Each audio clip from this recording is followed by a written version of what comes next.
उपस्थित हूँ आप सबके सामने। आज जिनकी कुंडली लेकर के आया हूँ इनका नाम गोपाल है। गोपाल नहीं है, मैंने गोपाल रखा है। 2009 के जातक के सवाल के बारे में सबसे पहले सुनते हैं। इन्होंने पूछा है कि मैं अपनी गलती या अपनी बुराइयां कभी सुन नहीं पाता या मुझसे बर्दाश्त नहीं होती, और दरअसल मैं चाहता हूं कि सब पे जो है वो प्रभाव अपना जमाए रखूं, या फिर मैं जो है वो मेरी जो है वो हक अदायगी हमेशा सब पे बनी रहे। ये इन्होंने पूछा है कि ऐसा क्यों है। मैं लिखने में बड़ा मुझे अच्छा नहीं लगता, पर मेरे विचार बड़े बनते हैं। और भी इन्होंने बहुत सारे सवाल लिखे हैं, जैसे मैं आपको पढ़ के सुनाता हूँ। इनकी बहन ने इनके बारे में पूछा है और इन्होंने भी लिखवाया है दरअसल अपने बारे में। इतना इन्होंने छोटे छोटे अक्षर लिखे हैं कि इतने छोटे छोटे कि शुरू में तो सामान्य सवाल हैं, पर अध्ययन में बहुत रुचि है। दुनिया के बारे में जानने की, दुनिया में जो प्रसिद्ध लोग हुए हैं उनको समझने और उनके बारे में जानने की बड़ी इच्छा होती है। ऐसा क्यों होता है? ऐसा क्यों है कि मैं ईश्वर के प्रति आम जनमानस की धारणा पर विश्वास नहीं करता, अर्थात जो कुछ भी किसी के जीवन में होता है वह ईश्वर ही करता है और ईश्वर सब कुछ देता है, आदि आदि। मेरा हृदय बड़ा कोमल है और दूसरों का दुख नहीं देखा जाता, लेकिन इन सब के बावजूद भी मेरे अंदर लोगों पर शासन करने की इच्छा रखती है। मैंने जैसे कहा था, मैं किसी के मुख से अपनी कमियों को नहीं सुन पाता, और विशेष रूप से जब तब कोई आरोपित हुए और उसको मेरी कमियों के बारे में कहता है या फिर बढ़ा चढ़ा करके, या फिर ऐसी, मतलब सीधी सी बात है, अपनी कमी नहीं सुनना चाहता। सदैव आगे रहना पसंद करता हूँ, और जब भी मैं अपने श्रम के अनुरूप सफलता प्राप्त नहीं कर पाता तो मैं अत्यधिक हताश और निराश हो जाता हूँ। ये तो सभी लगभग लोगों की बात है। देखिए, एक चीज़ समझाता हूँ। मैंने तुला लग्न के बारे में एक बार कविता पढ़ी थी, या फिर तुला लग्न के बारे में जब एक छोटा सा डिस्क्रिप्शन दिया था, तो उसमें ये बात कही थी कि तुला लग्न के जो लोग होते हैं वो 2 रुपये भी खर्च नहीं करना चाहते और 20 रुपये कमाना चाहते हैं। मतलब इनकी जो सोच होती है, इनके जो जीने का तरीका होता है, वो काफ़ी इम्प्रेसिव होता है, अलग होते हैं, स्वार्थी तत्व से युक्त होते हैं, और थोड़े स्वार्थ से युक्त होने के कारण ये कई बार अपने बारे में ज़्यादा विचार करने लगते हैं या फिर अपने आप को आगे रखना चाहते हैं। तुला लग्न के लोगों में अब जब व्यक्तित्व को समझ जाएंगे तो अपने बैठे ग्रहों को भी समझ जाएंगे, और मुझे लगता है कि ये सबसे ज़्यादा आवश्यक है कि सबसे पहले अपने व्यक्तित्व को समझा जाए, और उसको समझने में हमारी मदद चंद्रमा और हमारे लग्नेश यानी कि शुक्र करेंगे। आप शुक्ल पक्ष के 10वीं तिथि के जन्मे हैं, इसका मतलब है कि व्यक्ति जो है वो दबाव डालने वाला है, झेलने वाला नहीं है। दूसरे नंबर पे ये अपने आप को बहुत ही मजबूत समझता भी है और है भी। मतलब 1995 के या 2009 के व्यक्ति अगर, या 2009 का अगर कोई जातक है, तो निस्संदेह उसके पास एक अच्छी खासी जानकारी है, तभी तो वो ज्योतिष जैसे प्रगाढ़ और गूढ़ और रहस्यमयी चीज़ों पे अपना दिमाग लगाता है। अन्यथा तो नहीं। आप जरा विचार करके देखिए, जैसे 2008 और 2009 के लड़के अगर कार्यक्रम देखते हैं मेरे, और मैं समझता हूँ कि मेरे पास बहुत ही छोटे उम्र के जातकों की कुंडलियाँ भी आती हैं और वो स्वयं कई बार बात कर रहे होते हैं, तो मेरी ये बहुत अच्छी बात है। मुझे लगता है ऐसा कि कम से कम मैं उन लोगों को कनेक्ट कर पा रहा हूँ या फिर उनको जोड़ रहा हूँ, तो ये एक बहुत अच्छी सफलता मैं अपनी मानता हूँ। मेरे पास कल ही एक पाकिस्तान से कराची से कुंडली आई थी। वो रहते हैं मुंबई में है और कराची के हैं, 1938 के थे वो, और उनकी बेटी ने मुझसे बात करी थी।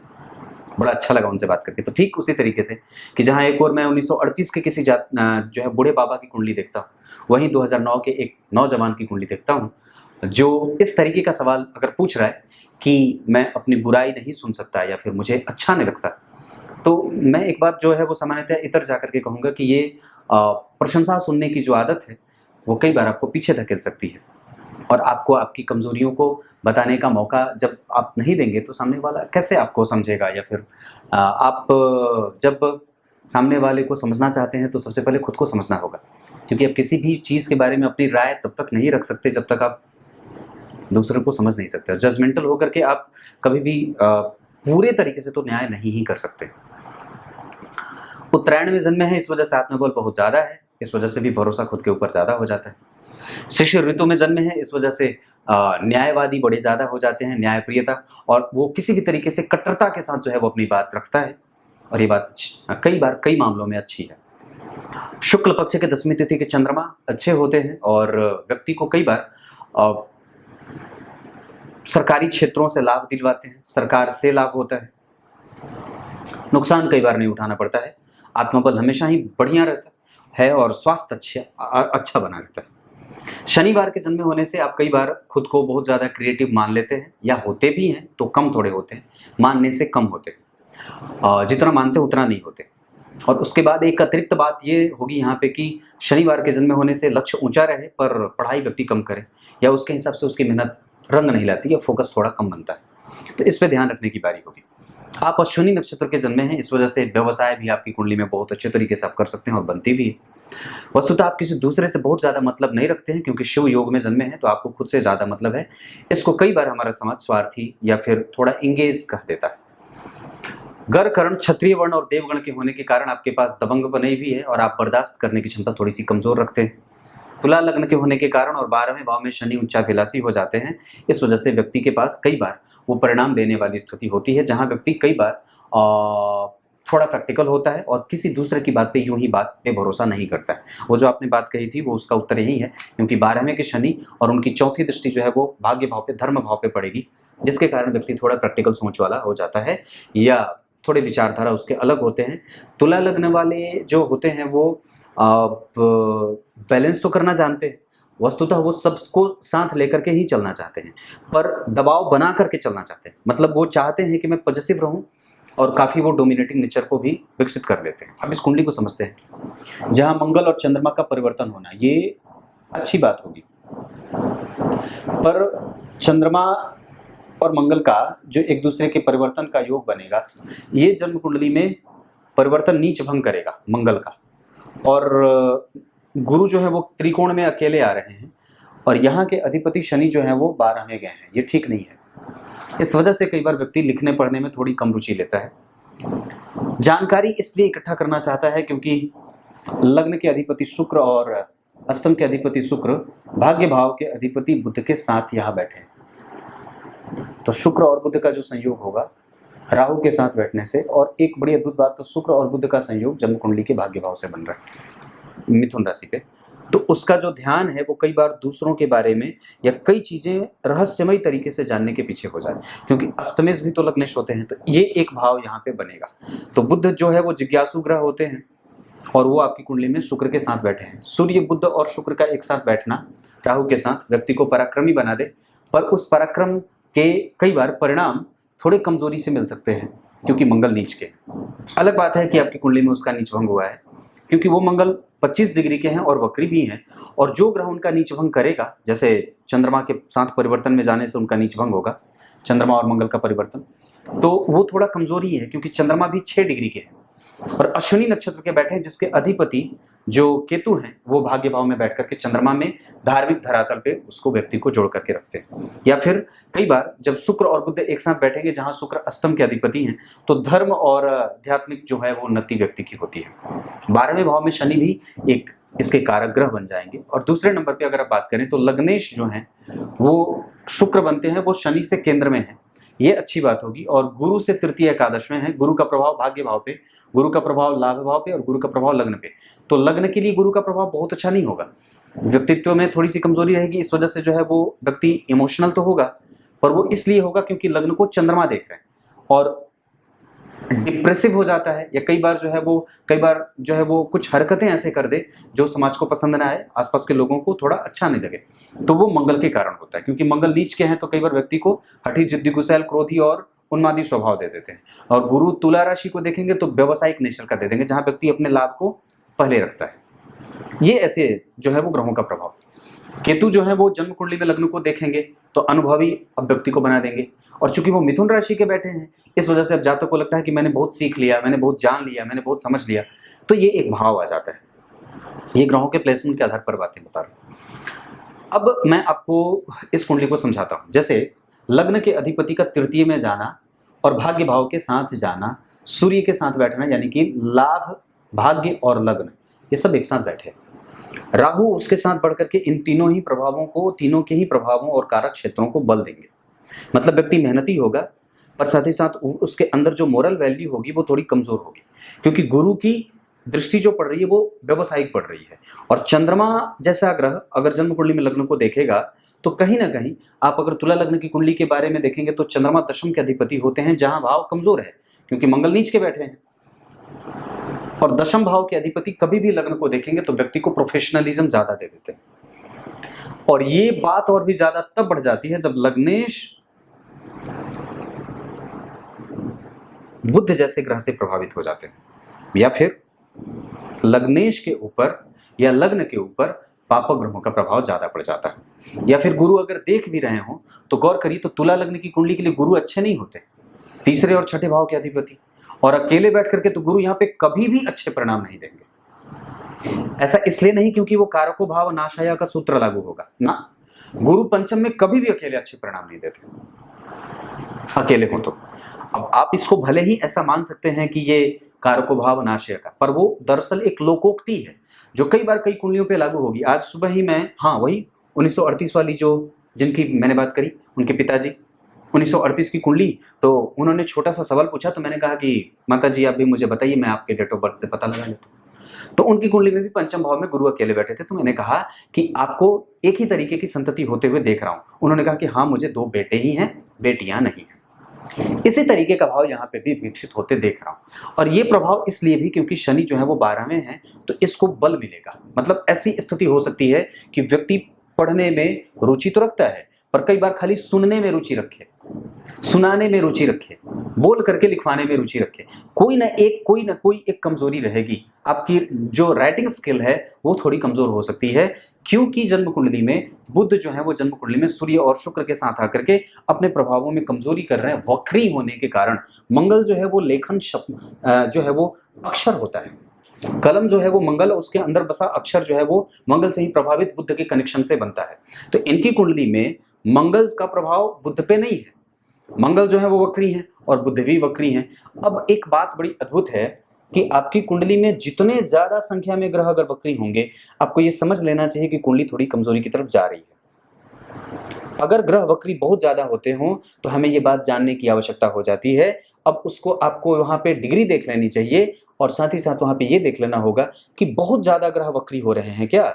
अगर बहुत ज्यादा ग्रह वक्री हैं तो निसंदेह हमें सावधान होने के लिए अग्रसर होना होगा, हमें सावधानी बरतनी ही होगी, देने लेने में, निर्णय लेने देने में, व्यवसाय विचारों का आदान प्रदान, कम्युनिकेशन पे काम करना होगा, आपके पराक्रम को फोकस करना होगा, आपके कंसंट्रेशन पे काम करने की आवश्यकता होगी, आपकी लिबर्टी पे जो है वो काम करना होगा कि कोई उसको छिन्न भिन्न न करे, आपके कंसल्ट जो है वो कम्युनिकेशन पे काम करने की आवश्यकता हो जाएगी। ये सारी चीजें बनती है। तो यहाँ पे जो केंद्र में 2 घर खाली, दशम भाव के अधिपति जब चंद्रमा देखेंगे तो व्यक्ति को प्रोफेशनलिज्म दे देंगे। अब वो व्यक्ति पेशेवर प्रवृत्ति का हो जाएगा। अब वो जो भी समझेगा तो उसमें सबसे पहले अपने लाभ और अपनी हानि को केंद्र में रख करके तभी उसका वो केंद्र जो है वो उसी के इर्द गिर्द घुमा रहेगा। उसके जो विचार होंगे वो कहीं ना कहीं पेशेवर प्रवृत्ति धारण करेंगे, क्योंकि दशम भाव का अधिपति देख रहा है। तो अब वो व्यक्ति को सोशलाइजेशन में ज्यादा इनबिल्ट करेगा, सोशल बना देगा,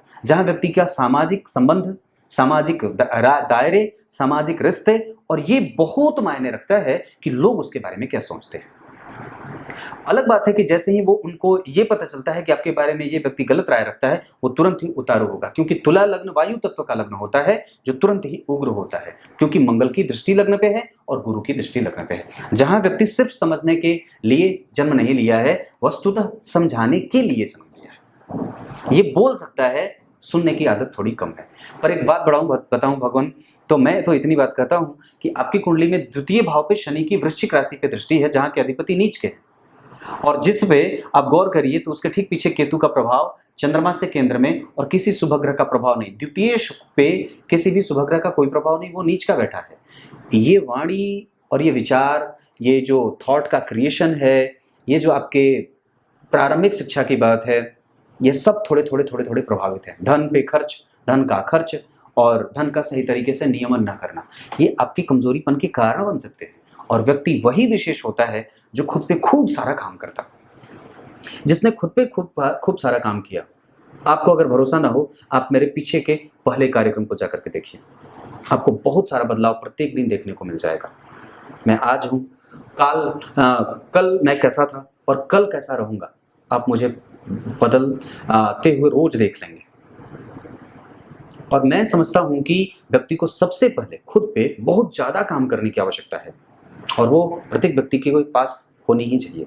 आप जब तक खुद पे काम नहीं करेंगे, मैं तो समझता हूँ कि यूँ बाहें फैला करके, खुल करके और स्वीकार करिए अपनी गलती। बोल तो मैं सुनूँगा, ये भाव रखने की बात है। आप बोलिए, मैं सुन रहा हूँ।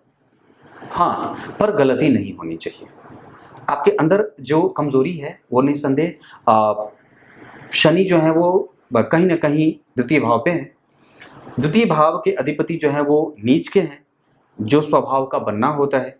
लग्नेश जो है वो तृतीय भाव में सूर्य जैसे ग्रह के साथ है और वो बुध जैसे ग्रह के साथ हो रहे हैं। इस कारण से राहु का प्रभाव होगा तो खर्च हो जाता है, तो वाणी का खर्च हो।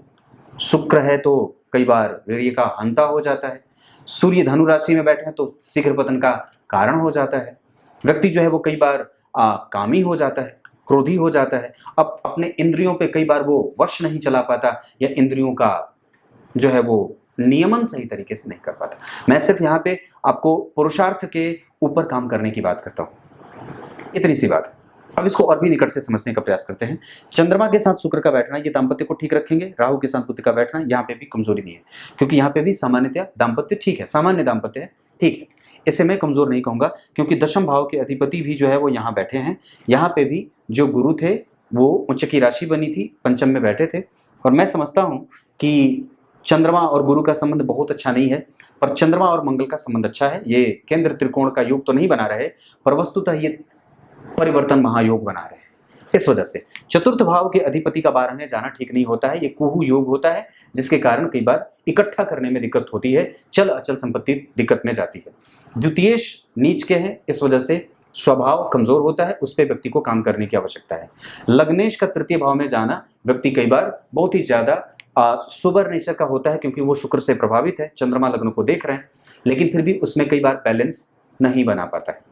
चतुर्थ के अधिपति का 12वें जाना, पंचम के अधिपति का 12वें जाना तुला लग्न की कुंडली के लिए शनि योग कारक होते हैं, और 12वें गए हैं। किसी शुभ ग्रह से दृष्ट हो जाते तो और भी अच्छी बात होती, जैसे गुरु या शुक्र देख लेते या बुध ही देख लेते, पर ऐसा किसी ने देखा नहीं है। इस वजह से उनके पास कुछ शुभ लक्षणों का प्रभाव जरूर कमजोर होगा। और 12वें गए हैं तो मोक्षदायक तो जरूर बनेंगे, और वो कहीं ना कहीं आपको एक पैरेललिज्म दे देते हैं। मतलब व्यक्ति सबके साथ सामान्यतया समान व्यवहार करता है। वो जब कभी उग्र हो, जब कभी उन्मादी हो, तो किसी को भी समझता नहीं है, क्योंकि गुरु जो है वो तुला राशि को देख रहे हैं, और लग्नेश जो है वो तृतीय भाव में सूर्य जैसे ग्रह के साथ आकर के अपने आप को कंफ्यूज कर रहे हैं कि वास्तव में सही क्या है और गलत क्या है। कई बार इसमें व्यक्ति भेद नहीं लगा पाता। इसका कारण ये है कि आपकी कुंडली में जो चंद्रमा है वो वस्तुतः बढ़िया बैठे हैं, लग्न को देख करके वो आपको चंचल मानसिकता का बनाते हैं। और शुक्र के साथ बुध और सूर्य के साथ बुध का बैठना, ये तीनों कम से कम आपके पुरुषार्थ को और आपके पौरुषत्व को और आपके पुरुषार्थी होने पे कई बार प्रश्न चिन्ह लगा देते हैं, क्योंकि वहां पे धनु राशि बनी है, जो आपकी कुंडली के रोगेश भी होते हैं, जो अकेले बैठ करके प्रभाव को कमजोर कर रहे हैं। और दरअसल इस भाव के अधिपति होकर के तृतीय में आना, तो दुह स्थान या त्रिक भाव के अधिपति का तीसरे, छठवें, 8वें और 12वें इन भावों के अधिपति का केंद्र और त्रिकोण में जाने से थोड़ी बहुत कमजोरी जरूर पैदा हो जाती है। हालांकि शुभ ग्रह या पाप ग्रह कोई भी अगर जन्म कुंडली के केंद्र में आकर के बैठे तो ये अच्छी बात भी होती है, लेकिन इनका त्रिकोण में आना कई बार हमारे प्रभावों को कमजोर और उसको एक बैलेंस में ले जाकर के कमजोरीपन का शिकार करा देते हैं। समझ में? मतलब गुरु पंचम भाव में संपूर्ण नहीं होंगे, वहां पे आपको एजुकेशन में, आपके रिकॉग्निशन में, यश, कीर्ति, मान, सम्मान आदि में एक कमजोरी दे देते हैं। अब मैं आपको यहाँ पे नक्षत्रों पे लेके आता हूँ। सूर्य सबसे पहले आपको कंफ्यूज कर रहे हैं, और वो अवस्थागत आपको मेहनती बना रहे हैं।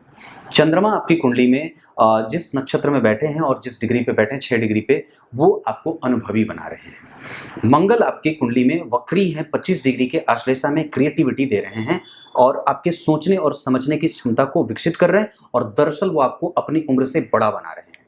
ये मंगल की बात है। बुध जन्म कुंडली में वक्री है, 27 डिग्री के कमजोरी की तरफ, उत्तराषाढ़ा नक्षत्र, और ऐसी स्थिति में आपको बुद्धिमान और तार्किक, समझदार और ज्ञान से संपन्न ज्ञानी बना रहे हैं। यह नक्षत्रों का सूक्ष्म प्रभाव है। गुरु जो है वो जन्म कुंडली में जिस डिग्री पे बैठे हैं वो आपको आपके अंदर ऊर्जा, साहस, धैर्य, पराक्रम और कुछ नहीं होने के बावजूद भी कुछ करने की ताकत ये विकसित कर रहे हैं, पर कमजोर है डिग्री में, इस वजह से उनका फल कमजोर मिलेगा।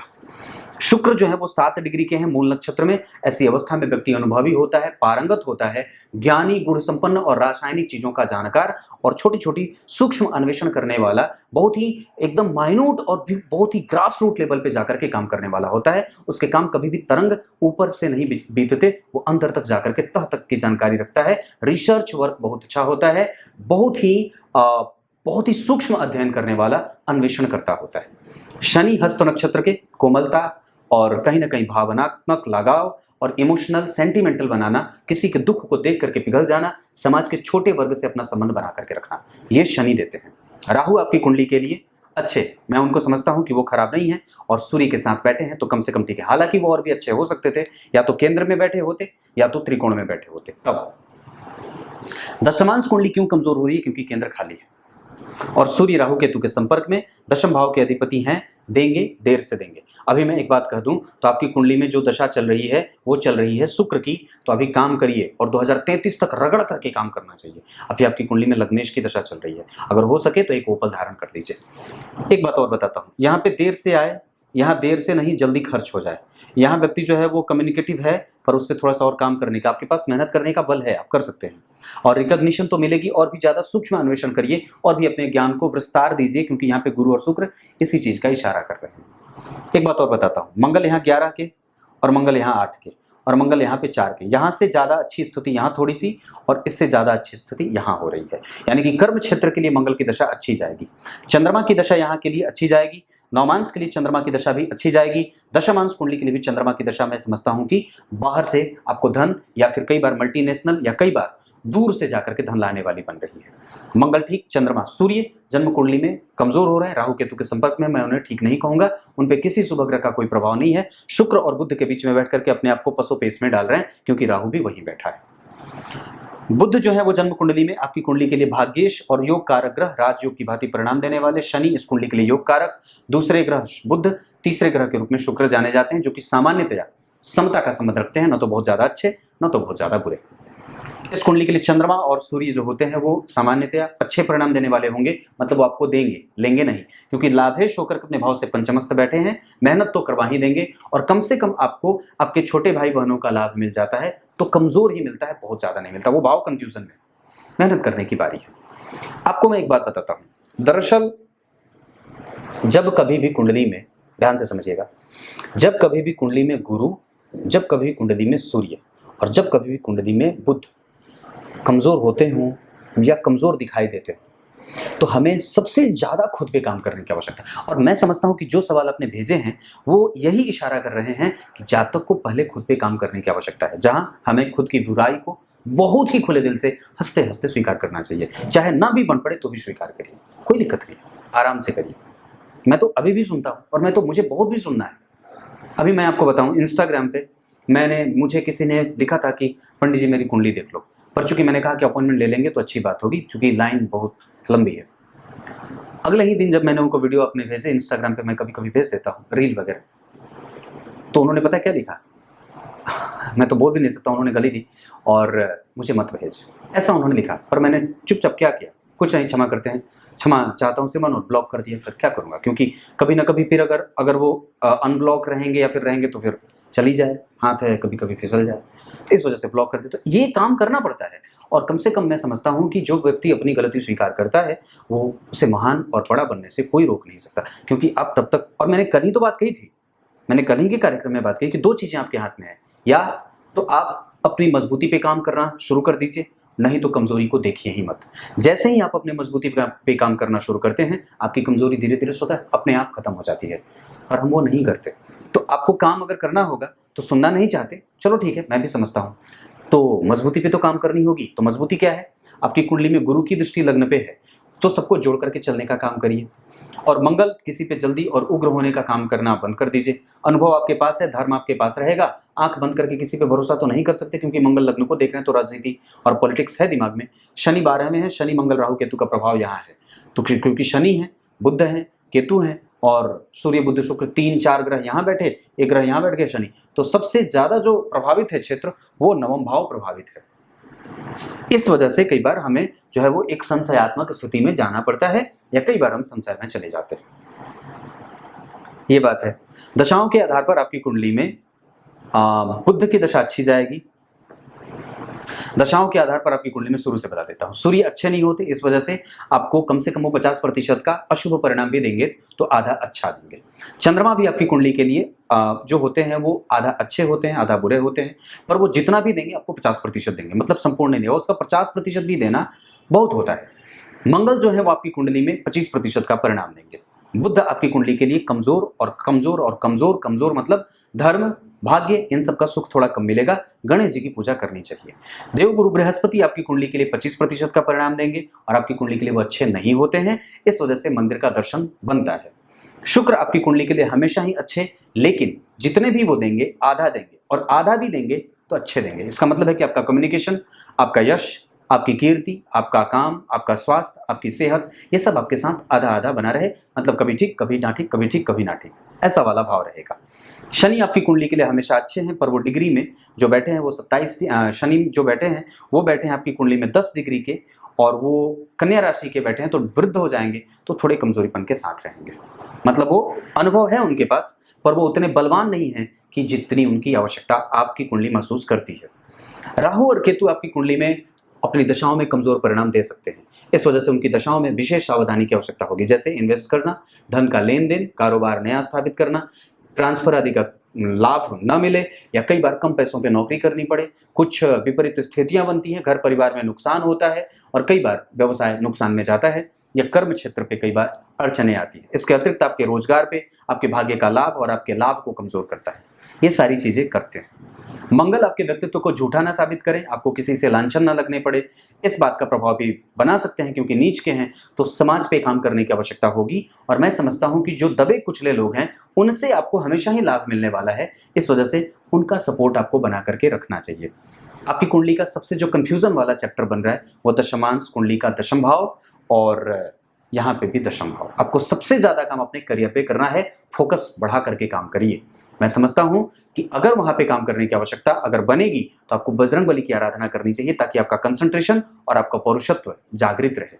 सोते समय या सुबह जागते समय कम से कम सनत सनंदन सनातन सनत कुमार का नाम लिया करिए। भीष्म पितामह, बजरंगबली, नारद जी, इन सब जो है वो महानुभावों का जो पुरोधा है हमारे भारतीय जो है वो पुराणों के, वेदों के, इन पे आपको भरोसा करना चाहिए और इनका नाम लेकर के दिन की शुरुआत करनी चाहिए। साथ ही साथ अगर हो सके तो रात्रि में गीता जी के 18वें अध्याय का पाठ करिए, और सुबह सुबह कम से कम कुछ ना बन पड़े तो किसी एक पेज का ही सही कोई एक भारतीय सदग्रंथ उठा करके उसका अध्ययन अध्यापन शुरू करिए। आप 2009 के हैं, बहुत अच्छे आगे जा सकते हैं, क्योंकि आपकी कुंडली में कम से कम तो मंगल दिग्बली है, मैं उस पर भरोसा कर सकता हूं। कम से कम तो गुरु लग्न को देख रहे हैं, कम से कम तो केतु लग्न को देख रहे हैं, कम से कम तो सूर्य के साथ लग्नेश बैठे हैं, कम से कम तो सूर्य तृतीय भाव में बैठ करके आपके पराक्रम को वृद्धि दे तो रहे हैं। ये सारी चीजें आपकी कुंडली में बनी हुई। भवन वाहन का सुख आपकी कुंडली में थोड़ी देर से है, इस वजह से उस पर मेहनत बढ़ेगी। हाँ, अब बता देता हूं कि कब क्या करना चाहिए। करियर के लिए आपकी कुंडली में आप 2 दशाओं को देख सकते हैं, एक गुरु और दूसरे चंद्रमा। ये 2 दशाएं, या तीसरे नंबर पे शुक्र को भी देख सकते हैं। जब कभी कुछ खरीदना हो, जैसे कहीं इन्वेस्टमेंट वगैरह करनी हो, तो आप बुध की दशा को देख सकते हैं या शनि की दशा को देख सकते हैं। इसके अतिरिक्त अगर विवाह वगैरह करना हो तो आपकी कुंडली में सूर्य की दशा और चंद्रमा के बाद बुध, चंद्रमा में अगर शुक्र चले या सूर्य के बाद अगर सप्तमेश यानी कि मंगल चले। हालांकि मंगल इस कुंडली में अच्छे नहीं होते, पर फिर भी आपकी कुंडली में द्वितीय भाव पे शनि की दृष्टि है, मंगल नीच के हैं, विवाह विलंब से ना हो, इसका ख्याल रखना होगा। विवाह के लिए आपके पास मेष राशि और साथ ही साथ धनु राशि की जातिकाएं अच्छी होंगी, दक्षिण दिशा अच्छी होगी, 5 तारीख अच्छी होगी, शुक्रवार का दिन अच्छा होगा। ये सब राशियां, ये दिन, ये वार, नक्षत्रों में आपकी कुंडली के लिए पुनर्वसु, उसके बाद उत्तराषाढ़ा, उसके बाद हस्त, उसके बाद धनिष्ठा, उसके बाद मृगशीरा, उसके बाद पुष्य, उसके बाद अनुराधा। ये कुछ अच्छे नक्षत्र आपके लिए बन पड़ेंगे। ये इतनी सारी चीजें मैंने बता दी। भाग्योदय का लाभ आपकी कुंडली में जल्दी ही हो जाएगा। 24वें वर्ष में आपकी कुंडली में बुध की दशा में और शनि की दशा में व्यक्ति को भौतिकीय सुखों की प्राप्ति होती है, ये देख रहा हूं।